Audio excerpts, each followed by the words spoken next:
Hello everyone, welcome to physics universe. तो 12th board exam एकदम करीब आ गया और स्टूडेंट्स अब प्रेशर में आने शुरू हो गए। वो चाह रहे हैं कि सर फिजिक्स में कुछ हमें ऐसा बता दे जिससे कि 12th बोर्ड एग्जाम में ज्यादा से ज्यादा मार्क्स लाया जा सके। बात भी सही है क्योंकि सिलेबस काफी लंबा चौड़ा है, सब कुछ पढ़ के जाना याद रखना पॉसिबल नहीं है, लेकिन अगर उनमें से कुछ इंपॉर्टेंट टॉपिक मिल जाए जहां से क्वेश्चन आने की प्रोबेबिलिटी बहुत ज्यादा है तो बात ही कुछ और होगी। तो आज हम लोग इसी पर बात करने वाले हैं। सबसे पहली बात, आपको घबराना नहीं है, आपको पॉजिटिव रहना है, कॉन्फिडेंट रहना है, क्योंकि अगर आपने साल भर ईमानदारी से मेहनत करी है तो आपको बिल्कुल भी घबराने की जरूरत नहीं है, ठीक ना। अगर कॉन्फिडेंस लूज करेंगे, आप होपलेस हो जाएंगे तो मामला गंभीर हो जाएगा। इतना जो मेहनत आपकी है वो सब पर पानी फिर जाएगा। तो लास्ट टाइम में घबराहट होती है, इसको आपको ओवरकम करना पड़ेगा, ठीक ना। जब आप इतना मेहनत किए हैं और एग्जाम की घड़ी जब करीब आ जाती है तो ऑब्वियस सी बात है थोड़ी बहुत टेंशन होती है, तो आपको बिल्कुल भी घबराना नहीं है। तो आज हम लोग बात करेंगे कि आपको फिजिक्स में वो कौन कौन से टॉपिक है जिनको जरूर पढ़ के जाना है, जिससे कि आपको long question, short question, objective सभी टाइप के क्वेश्चंस में आपको मदद मिलेगी, ठीक ना। तो सबसे पहले मैं आपको 12th बोर्ड फिजिक्स में जो आपका सिलेबस है उस पर हम लोग बात कर लेते हैं। तो ये आपके 7 चैप्टर्स है टोटल। अगर देखा जाए एनसीईआरटी के मुताबिक देखेंगे तो थोड़े नंबर ऑफ चैप्टर्स बढ़ जाएंगे, अभी वो भी मैं आपको दिखला दूंगा। अगर मैं पहले 5 चैप्टर की बात करूं तो ये वॉल्यूम 1 में आता है और ये दूसरा जो ऑप्टिक्स एंड मॉडर्न फिजिक्स ये वॉल्यूम 2 में। अगर एनसीईआरटी बुक आप पढ़े होंगे तो आपको पता होगा। अगर मैं इलेक्ट्रोस्टैट की बात करूं तो इलेक्ट्रोस्टैट से 12th बोर्ड एग्जाम में जो आपका क्वेश्चन आएगा वो 8 मार्क्स का, करंट इलेक्ट्रिसिटी से आपका 7 मार्क्स, मैग्नेटिज्म से 8 मार्क्स।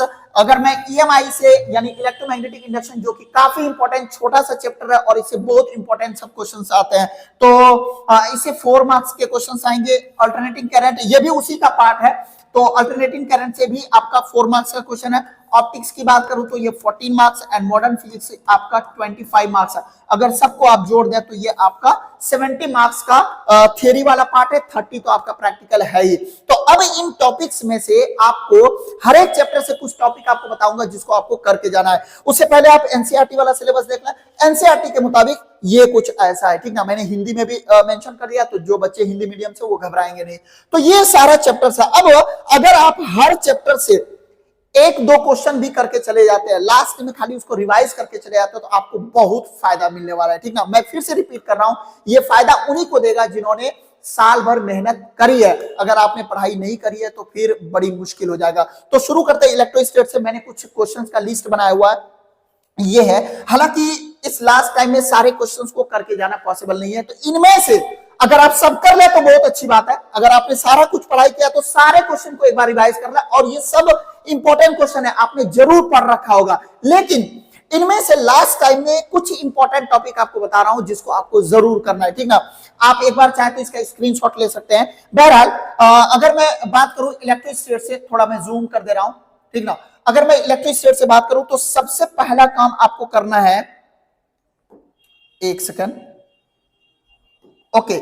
सबसे पहला काम करना है कि आपको इलेक्ट्रिक डायपोल पढ़ना है। आपने इलेक्ट्रिक डायपोल पढ़ा होगा और ये बहुत इंपॉर्टेंट है। इससे इलेक्ट्रिक फील्ड, पोटेंशियल दोनों पूछा जाता है। इलेक्ट्रिक फील्ड और पोटेंशियल से याद आया कि what is electric field, what is electric potential, what is electric potential energy, ये सब शॉर्ट क्वेश्चन बनते हैं और इससे न्यूमेरिकल्स भी बनते हैं, क्योंकि हमारा जो इलेक्ट्रोस्टैट है काफी लंबा चौड़ा चैप्टर है। इससे क्वेश्चंस पूछे जाने की प्रोबेबिलिटी और ऑप्शंस बहुत ज्यादा होते हैं, ठीक ना।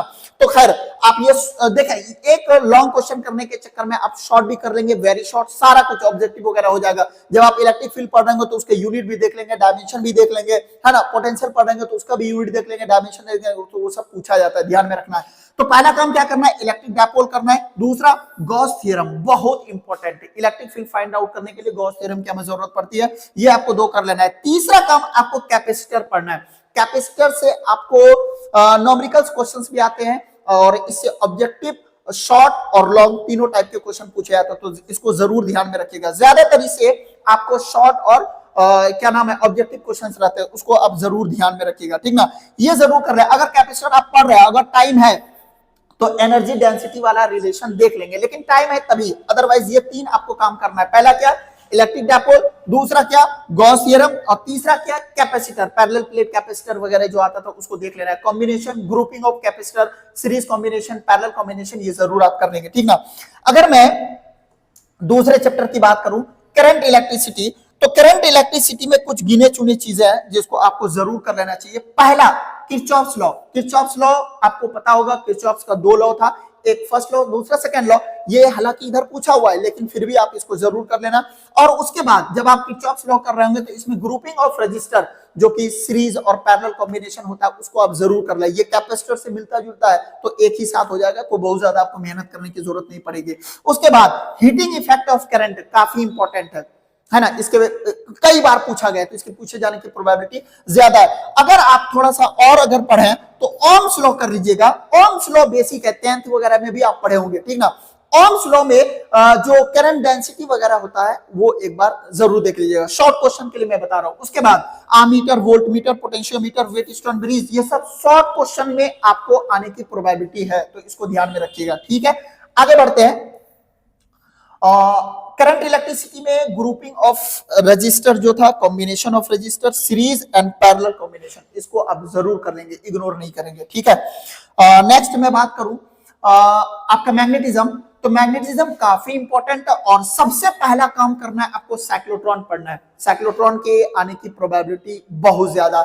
उसके साथ ही सोलेनॉइड, टोरॉइड, ये शॉर्ट क्वेश्चन आपको हो जाएगा कि what is solenoid, what is toroid, 2 line का है, इसमें डायग्राम वगैरह सब बनाते हुए आपको आगे बढ़ना है, ठीक है। उसके बाद जो दूसरा आपको काम करना है बायस-सावर्ट लॉ, है ना। अब बायस-सावर्ट लॉ के साथ आपको एम्पियर सर्किटल लॉ भी कर लेना है। इसके वजह से हम मैग्नेटिक फील्ड वगैरह बताते हैं। पहले तो आपको बेसिक डेफिनेशन याद रखना है, फिर आपको कैसे उसको यूज करते हैं वो भी एप्लीकेशन भी आपको आना चाहिए। इसके आने की प्रोबेबिलिटी ज्यादा है लॉन्ग क्वेश्चन में भी और शॉर्ट क्वेश्चन में भी, तो आपको इसको ध्यान में रखना है। पहला मैंने क्या बताया, साइक्लोट्रॉन, दूसरा क्या बताया आपका बायस-सावर्ट लॉ, ये जरूर कर लीजिएगा। और अगर आपको थोड़ा सा टाइम मिले तो डाया, पारा एंड फेरोमैग्नेटिज्म क्या होता है इसको देख लीजिएगा। इनके बीच में डिफरेंसेस कई बार पूछ देते हैं तो वो आपको पता होना चाहिए। 3 क्वेश्चन मैंने बताया, कौन कौन सा, साइक्लोट्रॉन, बायस-सावर्ट लॉ और एम्पियर सर्किटल लॉ, इन दोनों में से कोई एक पूछेगा। और फिर आपका हो गया डाया, पारा, फेरोमैग्नेटिज्म के बारे में, उनके प्रॉपर्टीज पूछे जाते हैं तो उसको आपको ध्यान में रखना है, ठीक है।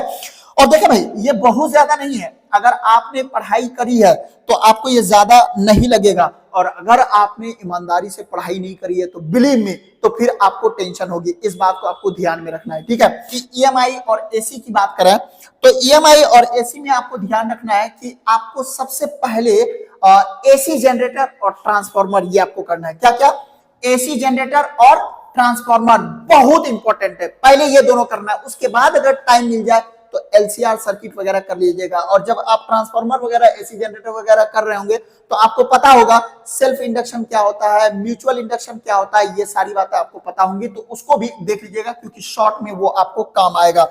उसके बाद अगर नेक्स्ट चैप्टर की बात करें, इसमें आपको सबसे पहला काम करना है, ये फॉर्मूला आपको ड्राइव करना है, μ2 by v minus μ1 by u is equal to μ2 minus μ1 by r। ये रिफ्रैक्शन फॉर्मूला जो होता है वो स्फेरिकल सरफेस वाला, वो आप कर लीजिएगा। लेंस फॉर्मूला देख लें तो ज्यादा बेटर रहेगा।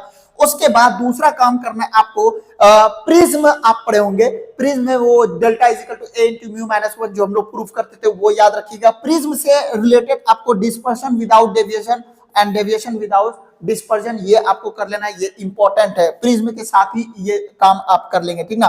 उसके बाद डिफेक्ट्स ऑफ विजन, काफी इंपॉर्टेंट, डिफेक्ट्स ऑफ विजन से क्वेश्चन आने की प्रोबेबिलिटी ज्यादा है।